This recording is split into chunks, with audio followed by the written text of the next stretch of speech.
y el gobierno continúa con la mesa de diálogos con varios sectores sociales a fin de bajar las tensiones y evitar enfrentamientos o, por qué no, también situaciones tan complicadas como la de octubre del 2019 que han quedado en el imaginario colectivo como un momento muy, muy difícil, sobre todo para la ciudad de Quito. Entre esos, por ejemplo, el sector indígena y también el diálogo con los transportistas. A esta hora de la mañana nos acompaña el subsecretario de Gobernabilidad del Ministerio de Gobierno, Juan Manuel Fuertes. Doctor, gracias por acompañarnos. Buenos días.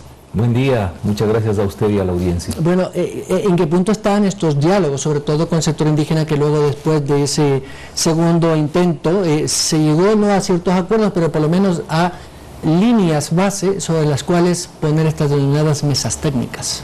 Bueno, hay que, por un lado, dejar claro que en el tejido social del país hay una gran cantidad de organizaciones en los diversos sectores. El movimiento indígena es un componente importante y en el interior de este movimiento coexisten una gran cantidad de organizaciones. 15 días atrás se mantuvo una reunión en la Presidencia de la República con la CONAIE, la FENOCIN, la FEINE, que son agrupaciones de carácter indígena, y el Frente Popular. Allí se llegaron a varias coincidencias, quedaron en suspenso otros temas. Sin embargo, con la FENOCIN nosotros estamos desde el día de ayer reiniciando un proceso de diálogo a través de mesas temáticas que lo que buscan es verificar la viabilidad de una serie de planteamientos que nos han formulado y en esa perspectiva ir dando soluciones fundamentalmente para quienes habitan en las diversas comunidades, sin perjuicio de otros temas que son de carácter general en el país. El tema más álgido, difícil, siempre va a ser el tema de combustibles, porque la posición de la CONAIE y las organizaciones indígenas es como un poco radical. Pero en los otros temas, que podría incluso el gobierno enfrentarlo, la desnutrición crónica infantil en las zonas rurales, el tema de la educación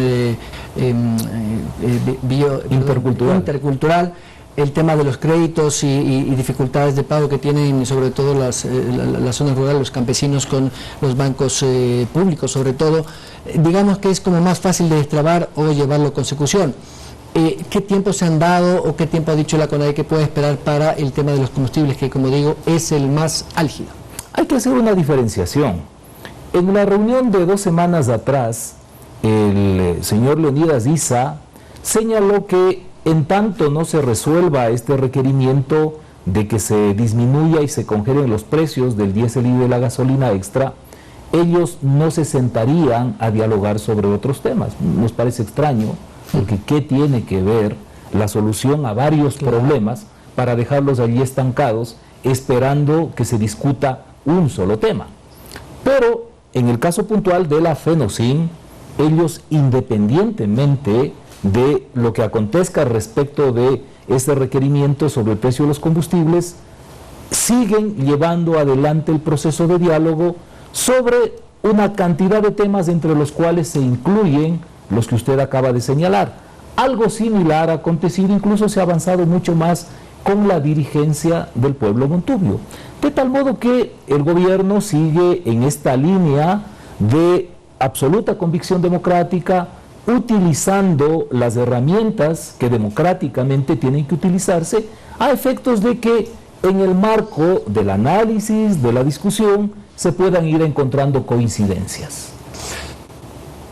Hay que ser muy estrategas para definir esto. Issa tiene una agenda personal, diría yo, política, eso está clarísimo, no necesariamente sus bases, pero el gobierno podría trabajar con las bases, porque además es obligación del gobierno cumplir todo lo que han pedido. O sea, no están pidiendo cosas, que está dentro o fuera de las competencias del gobierno central. Muchas competencias de los gobiernos locales, sí.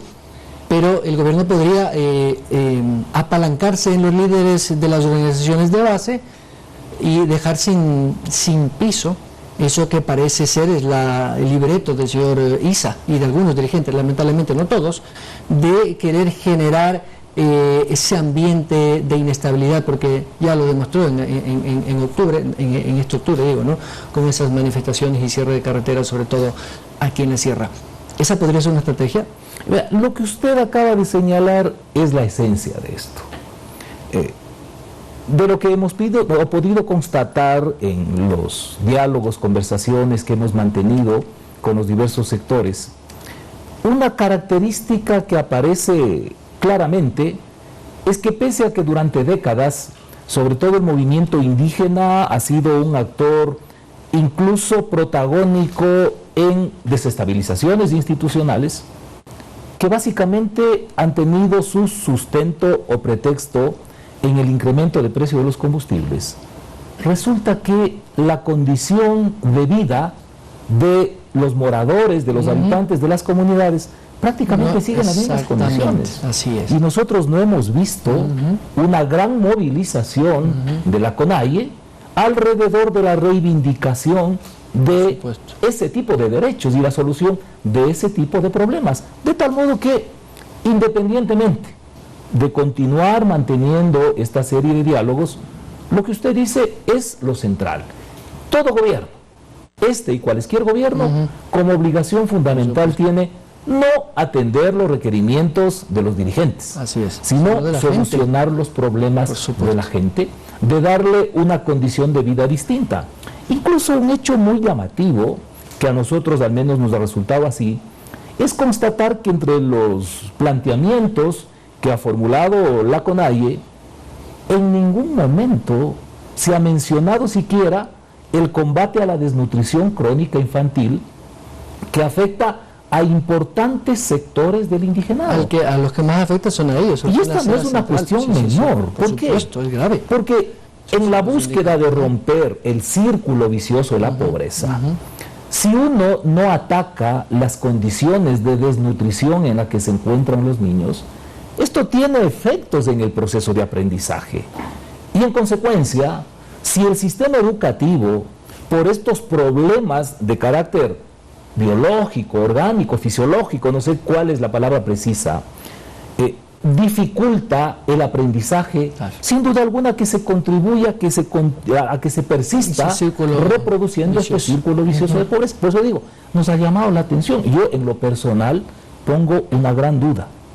¿Será que a una parte de esa dirigencia realmente le interesa que se, por lo menos, disminuya y, de ser posible, se erradique la pobreza de sus moradores, de sus bases? O tal vez lo que se hace es buscar permanentes pretextos, manteniendo a las comunidades en esa misma condición, de tal forma que eso pueda aglutinar en algún momento una serie de medidas de hecho que toman finalmente como justificación algo que resulta absurdo, como defender subsidios que son absolutamente regresivos, que terminan favoreciendo a los más ricos. Bueno, esto es lo que tenemos. Ahora, en cuanto al subsidio, todavía no se ha definido una política, pero entiendo que sí se busca todavía con las instancias técnicas determinar esa focalización. Ya se lo está haciendo, se lo va a hacer, entiendo, con los transportistas, porque eso no se ha descartado, pero el gobierno ha analizado la posibilidad de que también ese subsidio sea focalizado para las organizaciones campesinas e indígenas. Usted sabe que ellos utilizan, pues, efectivamente el diésel o combustibles para sus tractores, en el caso de los agricultores, los medianos, no, los pequeños no tienen, pero sí los insumos agrícolas, y eso se ha disparado. No sé si analiza el gobierno subsidiar ciertos servicios o ciertos productos al sector campesino, sobre todo de la sierra. Dos cosas, Byron. A ver, la primera, lo responsable, lo sensato, es que los ecuatorianos, me refiero a quienes participan de los niveles dirigenciales en todos los órdenes, nos sentemos a discutir con seriedad cómo hacer para que la necesidad, no solo en el ámbito de los combustibles, sino en general, la necesidad social de subsidios, efectivamente termine favoreciendo a quienes lo necesitan, y no con el carácter general, contribuyendo para los que más tienen, para los más ricos. Eso es absolutamente absurdo. De tal modo que allí tenemos un primer elemento. Lo otro, sobre el tema del incremento de los insumos agropecuarios. Este no es un asunto vinculado con el incremento del precio de los combustibles. Responde a una realidad de un mercado internacional. Los fungicidas, herbicidas, fertilizantes se producen con petróleo, y el petróleo ha subido, consecuentemente se encarece. En Asia y en Europa hay una crisis energética de gas, y las fábricas que producen los insumos para fertilizantes y demás productos de carácter agropecuario están dejando de producir. Eso incrementa. Pero adicionalmente tenemos un problema de la crisis de los contenedores. Luego del adormecimiento por el confinamiento que sufrió el mundo, China se durmió, dejó de producir, hay un despertar inusitado. Y los contenedores que existen en el mundo para transportar mercaderías son insuficientes. Esto sube tremendamente el flete y se habla de que esta crisis sobre los contenedores, quiero decir, va a durar al menos un año. Es eso lo que está incidiendo en el incremento del precio de los fertilizantes y hay que entender que esto es así, que no depende ni del país y mucho menos es una incidencia del incremento en el precio de los combustibles. Entonces el gobierno no podrá hacer algo allí. A ver, el presidente de la República ha mantenido reuniones con quienes comercializan este tipo de productos. La búsqueda es que dentro de lo posible se haga todo el esfuerzo que está al alcance para disponer al menor precio que sea factible. Pero, insisto, esto no es un tema que dependa de la comercialización interna del país, sino de factores del mercado internacional. Don Juan Manuel Fuertes, subsecretario de Gobierno, muchas gracias. A usted, Bailo, y a todos los que nos vieron y escucharon. Gracias. Estamos sobre el tiempo. Esta noche, recuerden, a las 19 horas, Andrea Orbe tendrá el resumen informativo de esta jornada de jueves 25 de enero. Mi parte, muchas gracias. Recuerde que hoy el pico y placa se mantiene con los dígitos 7-8. Cúbrase si está en Quito porque hace frío y llueve. Tenga cuidado también cuando esté en las carreteras.